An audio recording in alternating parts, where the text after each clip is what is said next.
Hai teman-teman santuy, selamat datang kembali dalam rekap Fight Breakspear bagian ke-7. Setelah menyerahkan inti api bumi teratai hijau dan juga Medusa kepada Mo Chen, sesuai rencananya Xiaoyan pun meminta ditangkap untuk diserahkan kepada dalang yang bergerak di balik keluarga Mo. Padahal Xiaoyan tahu kalau dalang di balik keluarga Mo ini adalah Fan Lao, tapi di sini Mo Chen tidak tahu kalau dia sedang dijebak oleh Xiaoyan. Dalam kurungannya, Xiaoyan menyerahkan suling pemanggil Mo Basi kepada Qinglin, seorang wanita suku ular yang juga ditawan dan dipaksa bekerja di sana. Ketika Qinglin meniup suling itu, Mo Basi yang muncul memberitahukan rencana mereka. Esoknya saat Xiaoyan ditransportasikan untuk dibawa ke hadapan Fan Lao, Mo Chen yang merasa sangat beruntung pun memasukkan inti api bumi teratai hijau ke dalam tubuhnya. Sementara Qinglin yang melayani ritual itu tiba-tiba menggunakan teknik untuk memanggil Medusa keluar dari sana. Tercengkram oleh Medusa, Mo Chen yang merasa di atas angin mengancam akan membakar mereka, dan dia yang ditantang pun mencoba untuk mengeluarkan api itu, tapi malah tubuhnya yang terbakar. Medusa mengatakan inti api tersebut tidak bisa digunakan oleh sembarang orang. Mo Chen musnah menjadi abu, dan Medusa yang mengambil kembali inti api itu meminta Qinglin untuk menyerahkannya kepada Xiaoyan. Para petinggi keluarga Mo yang mentransportasikan Xiaoyan tiba-tiba disergap oleh Mo Basi, dan mereka semua dihabisi. Qinglin yang tiba di sana memberikan inti api dan Medusa untuk Xiaoyan sekaligus menyampaikan ucapan terima kasih Medusa kepadanya. Mo Basi juga menyampaikan rasa terima kasihnya kepada Xiaoyan karena Xiaoyan telah membasmi keluarga Mo yang selalu menyerang suku ular. Sekembalinya ke rumah, Xiaoyan kaget saat mendengar ayahnya tengah pergi untuk menjemput Han Xian. Pada bagian cerita sebelumnya, saya tidak menjelaskan bahwasannya pada saat Xiaoyan yang tersipu malu menolak ayahnya yang menjodohkannya dengan Sun Er, Xiaoyan sempat ngomong kalau Sun Er itu dekat dengan Han Xian. Maka itu ayah Xiaoyan yang mengira Sun Er sudah berpacaran dengan Han Xian pergi untuk menjemput Han Xian kemari agar bisa dia tunangkan mereka berdua. Sementara Xiaoyan tengah panik, Sun Er yang mempelajari berita kebohongan dia yang berpacaran dengan senior kelasnya itu menghajar Han Xian yang tiba hingga Han Xian menjadi babak belur. Xiaoyan yang tiba di sana berusaha menjelaskan, dan pada akhirnya Xiaoyan pun mengakui kalau dialah yang menyebarkan gosip tidak benar itu, sambil menyalahkan ayahnya yang menganggap perkataannya itu terlalu serius. Usai itu Sun Er hanya bisa merasa sedih dan marah mempelajari Xiaoyan yang menolak dijodohkan dengannya dan bahkan secara tidak langsung menjodohkannya kepada Han Xian. Setelah ayah dan anak ini saling menyalahkan satu sama lain, ayah Xiaoyan meminta maaf kepada Han Xian atas kesalahpahaman ini. Usai ayahnya pergi untuk menyiapkan jamuan untuk Han Xian yang lapar, Xiaoyan meminta maaf kepada Sun Er, mencoba untuk menjelaskan bahwa dia sebenarnya tidak menolak cinta Sun Er, hanya saja dia belum siap untuk menikah. Namun Xiaoyan yang bicaranya abu-abu ini dan juga tidak berani untuk mengungkapkan rasa sukanya kepada Sun Er secara terang-terangan digoda oleh Han Xian yang mencari kesempatan. Intinya jika Xiaoyan tidak mau sama Sun Er, Han Xian tidak keberatan untuk melakukan tikungan. Geram dengan sikap lelaki yang dicintainya, Sun Er merawat mata Han Xian yang memar tanpa mempedulikan Xiaoyan yang hanya bisa melampiaskan kecemburuannya ke obat-obatan yang ada di hadapannya. Dalam jamuan makan, Xiaoyan kembali cemburu dan kesal habis-habisan dengan Sun Er yang dengan sengaja menemani Han Xian. Malamnya, Xiaoyan memberitahukan ayahnya kalau Sun Er masih marah kepadanya. Dia lalu menceritakan aksinya yang menjebak keluarga Mo, bahwasannya Mo Chen dan hampir semua petinggi keluarga Mo telah dihabisi. Sisa-sisa kekuatan keluarga Mo juga pastinya akan dihancurkan oleh Fan Lao karena dia telah menyebarkan isu kalau keluarga Mo tidak benar-benar tulus melayani Fan Lao. Xiaoyan mengatakan dia masih tidak melupakan semua orang yang telah menghina keluarga Xiao. Dia juga tidak melupakan janji duelnya dengan Nalan Yanran dalam waktu 3 tahun ke depan. Xiaoyan juga tidak melupakan orang-orang yang menyebabkan ibunya bunuh diri dan pasti akan membalaskan semua dendam tersebut. Tampak ayahnya yang tidak setuju dengan ucapan putranya yang berapi-api itu, di mana Xiaoyan merasa ada yang aneh dengan ayahnya yang dirasanya telah menjadi seorang penakut. Esoknya Sun Er berbaikan dengan Xiaoyan setelah Xiaoyan meminta maaf dengan segala bujuk rayunya. Mereka lalu mentraktir Han Xian makan untuk meminta maaf karena telah membuat Han Xian jauh-jauh datang kemari. Dari momen inilah Xiaoyan mengkonfirmasi kabar kalau Nalan Yanran telah bertunangan dengan Guru Gu. Pada rekap cerita bagian ke-6 sebelumnya, saya juga tidak menceritakan kalau ayah Xiaoyan pernah menjanjikan putranya untuk membuka perpustakaan keluarga Xiao dan mewariskan ilmu berkategori langit ataupun jenis ilmu tingkatan tertinggi lainnya kepada Xiaoyan. Sesuai janji itu, sang ayah bersama para tetua melakukan ritual sembahyang untuk membuka perpustakaan koleksi ilmu keluarga Xiao. Namun sebelum Xiaoyan diberikan kesempatan untuk kembali memilih salah satu ilmu di perpustakaan itu, ayahnya ingin Xiaoyan berjanji untuk tidak berduel dengan Yanran sesuai dengan fakta perjanjian 3 tahun. Mendengar larangan itu, Xiaoyan tidak terima dan bertengkar hebat dengan sang ayah. Xiaoyan lebih memilih untuk tidak mempelajari ilmu keluarganya ketimbang dia harus membatalkan janji duelnya dengan Yanran. Selepas kejadian itu, tiba-tiba saja Xiaoyan terbangun di dalam perpustakaan yang tengah terbakar hebat. Dia bergegas berlari keluar dan menemukan beberapa tetua dan para penjaga yang ada di sana telah tewas semua. Ayahnya bersama tetua lainnya yang tiba di sana menuduh Xiaoyan telah melakukan semua ini. Sontak Xiaoyan dengan histeris menolak dan menepis tuduhan yang tidak benar itu. Xiaoyan hanya bisa menangis, tapi di balik punggungnya dia menemukan ada 2 gulungan ilmu yang dia selipkan di pinggangnya yang membuatnya kembali tersudutkan sebagai orang yang telah mencuri ilmu dan membunuh semua orang di sini serta membakar perpustakaan keluarga. Kecewa dan sangat bersedih, sang ayah pun mengusir Xiaoyan pergi dan menyatakan kelak Xiaoyan bukanlah lagi bagian dari keluarga Xiao. Sun Er yang datang ke sana memberikan dukungannya kepada Xiaoyan, menyatakan dia akan pergi bersama Xiaoyan. Setelah ditinggal oleh ayahnya, Xiaoyan mengaku dia tidak ingat apapun yang terjadi padanya dan tiba-tiba saja terbangun dengan kondisi seperti ini.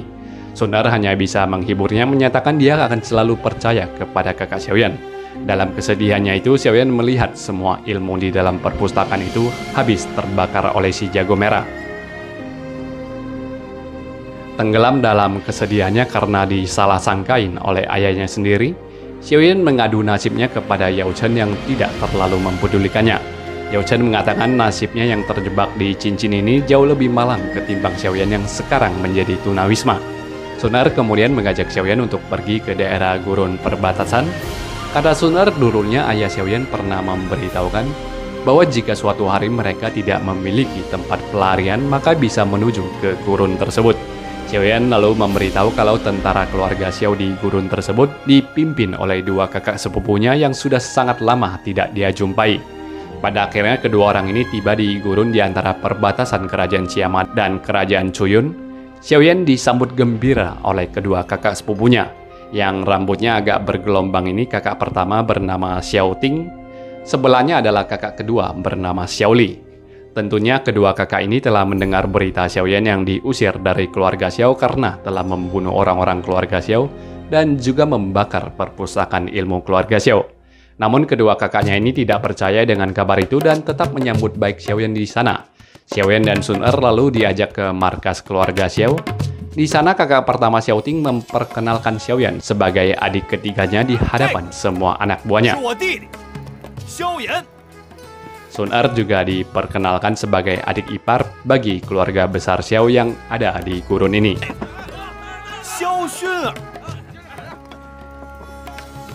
Lalu setelah Xiaoyan dipaksa untuk meminum semangkuk arak untuk bersulang, mereka tiba-tiba dilabrak oleh 2 orang dari geng lain. Melihat gelagat 2 orang sombong yang mencoba untuk mencari masalah ini, Xiaoyan mengajukan diri untuk melawan mereka. Lawannya yang merasa dia sudah sangat tangguh itu dengan mudahnya dikalahkan oleh Xiaoyan dan diusir pergi dari sana. Usai itu, lagi-lagi Xiaoyan diajak bersulang oleh kedua kakaknya, namun kali ini dia menolak keras, mengaku dia tidak kuat minum.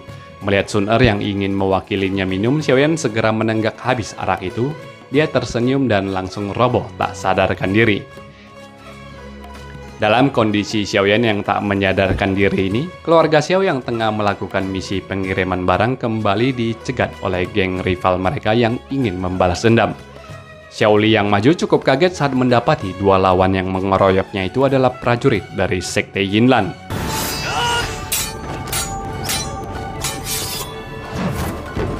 Xiao Ting kemudian menggantikan adik keduanya untuk melawan musuh, meskipun pada awalnya bisa mengimbangi.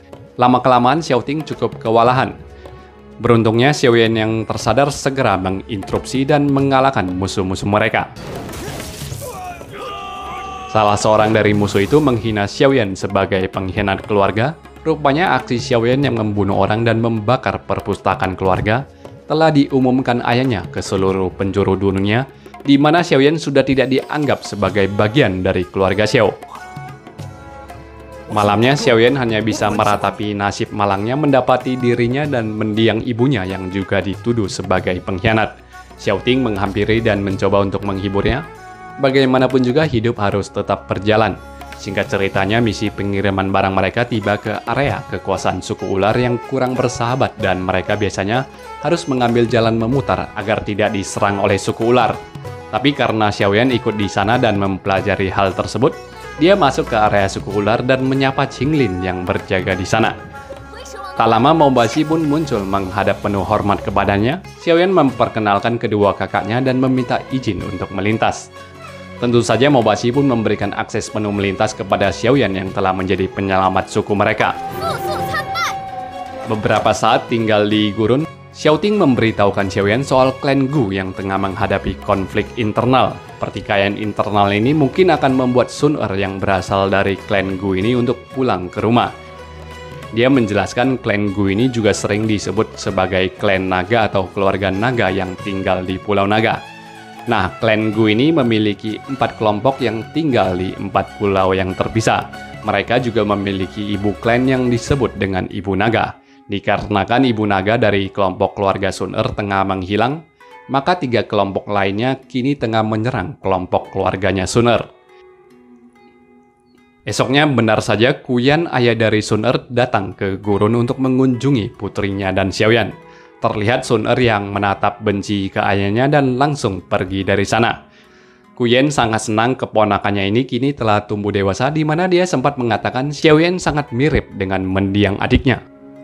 Setelah dibujuk Xiaoyan, Sun Er pun menemui ayahnya yang ingin mengajaknya pulang ke rumah sambil menceritakan konflik internal yang tengah mereka hadapi. Sun Er yang dingin menyapa ayahnya dengan panggilan paman. Dia mengatakan ayahnya telah membuangnya ke keluarga Xiao, dan sedari kecil dia pun juga sudah diberikan marga Xiao. Dengan keras dan emosional, Sun Er menolak ayahnya itu bersama dengan memori masa lampaunya yang kembali di saat ayahnya menitipkannya ke ayah Xiaoyan. Namun setelah melihat ayahnya yang menangis dan menunjukkan penyesalan, Sun Er yang hatinya lembut ini pun setuju untuk kembali bersama sang ayah. Setelah memberikan pelukan perpisahan, Sun Er juga memberikan kalung mutiara keluarganya kepada Xiaoyan dan berjanji dia akan segera kembali ke sisi Xiaoyan. Sementara itu di sisi lain, ayah Xiaoyan mendapatkan laporan bahwasannya anak-anak buah Yanshan memata-matai gerak-gerik keluarga Xiao. Dia pergi melabrak ke sebuah kedai yang bertetanggaan dengan kediaman Xiao dan membunuh 2 mata-mata dari sekte Yinlan tersebut. Tak lama keluarga Xiao dihampiri oleh seseorang bernama Ce Yinshou. Dia adalah salah satu dari 13 manatua sekte Yinlan. Reputasi kehebatan 13 tetua sekte Yinlan ini sudahlah sangat santer dan Ce Yinshou datang ke sini untuk membalas Xiao Zhan yang telah membunuh 2 mata-mata kelompok mereka. Alhasil 2 tetua dari klan Xiao juga dibunuh oleh Ce Yinshou yang memperingati mereka untuk menyiapkan peti mati.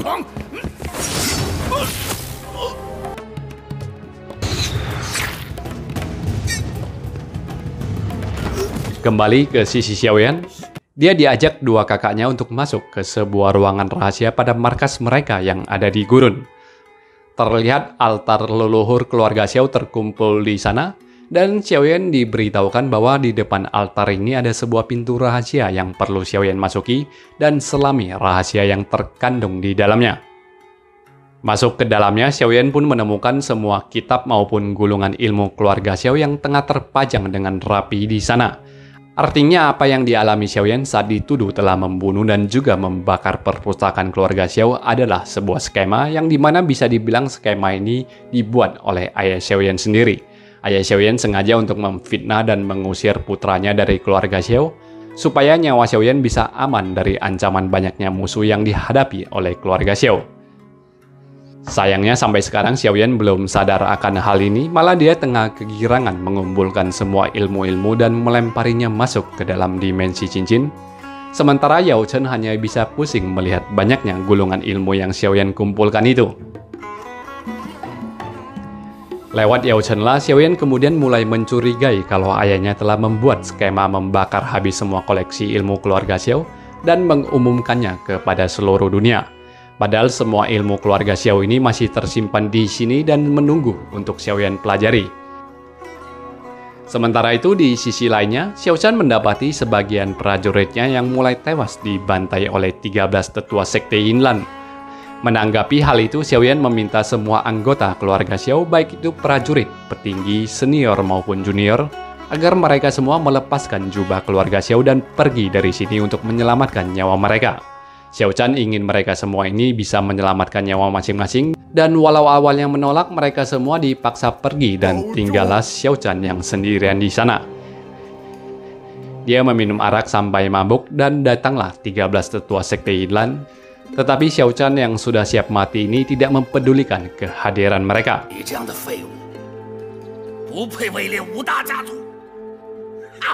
Xiaoyan yang tengah keasikan membaca gulungan ilmu yang ada di sana, tiba-tiba saja dia mengantuk dan terjatuh hingga roboh ke lantai, dan lantai itu roboh ke dalam basement. Di sana dia dikagetkan dengan kemunculan seseorang, ternyata orang itu bernama Xiao Chu. Dia adalah leluhur keluarga Xiao yang telah berusia sekitar 1000 tahun. Kemampuan bertarung Xiaoyan tentunya tidak ada apa-apanya dibandingkan orang ini. Xiao Chu mengaku dia telah dititipkan pesan oleh ayah Xiaoyan untuk melatih Xiaoyan di sini. Xiao Chu rupanya adalah penjaga semua pusaka keluarga Xiao. Dia mengatakan 1000 tahun yang lalu dia diberikan obat oleh dewa petarung yang dapat membuatnya tidur selama 60 tahun. Setiap kali dia terbangun, dia hanya akan terbangun selama 30 hari, lalu dia akan kembali ke siklus tidur 60 tahun lagi. Xiao Chu menghina betapa lemahnya kekuatan Xiaoyan, namun dia meyakinkan bahwa dia akan mengajari semua ilmu yang ingin Xiaoyan pelajari. Aturan yang ditetapkan Xiao Chu sangatlah simpel, jika Xiaoyan tidak bisa mengalahkannya, selamanya Xiaoyan tidak boleh keluar dari tempat ini. Hari-hari berlatih Xiaoyan pun dimulai. Sambil membaca-baca kitab ilmu yang ada di sana, Xiaoyan sembari berlatih tanding dengan Xiao Chu. Meski mendapatkan peningkatan yang pesat, tampak Xiaoyan yang jauh dari kata bisa mengalahkan Xiao Chu. Lalu Xiaoyan pun keheranan melihat Xiao Chu yang membuatkannya sebuah peti yang katanya untuk Xiaoyan tiduri. Xiao Chu mengatakan 60 tahun adalah tidur yang sangat panjang. Karena itu dia ingin membuat sebuah peti yang bagus agar Xiaoyan bisa tidur dengan nyaman. Xiao Chu mengatakan dia yakin Xiaoyan tidak akan bisa mengalahkannya dalam sisa waktu 15 hari. Maka itu dia mempersiapkan peti ini.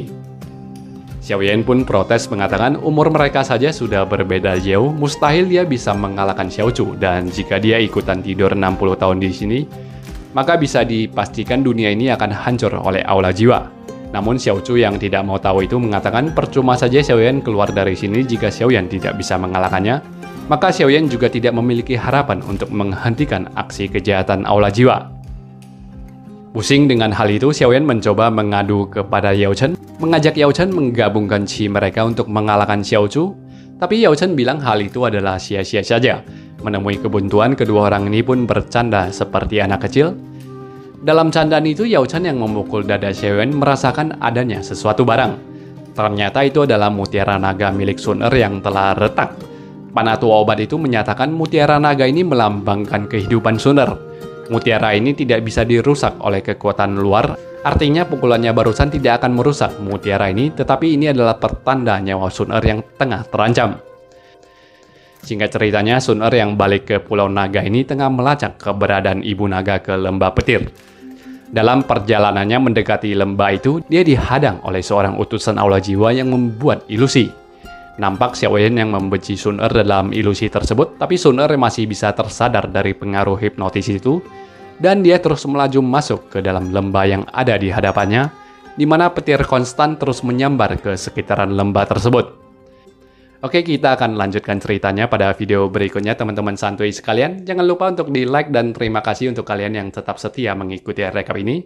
Sampai berjumpa lagi dan bye-bye.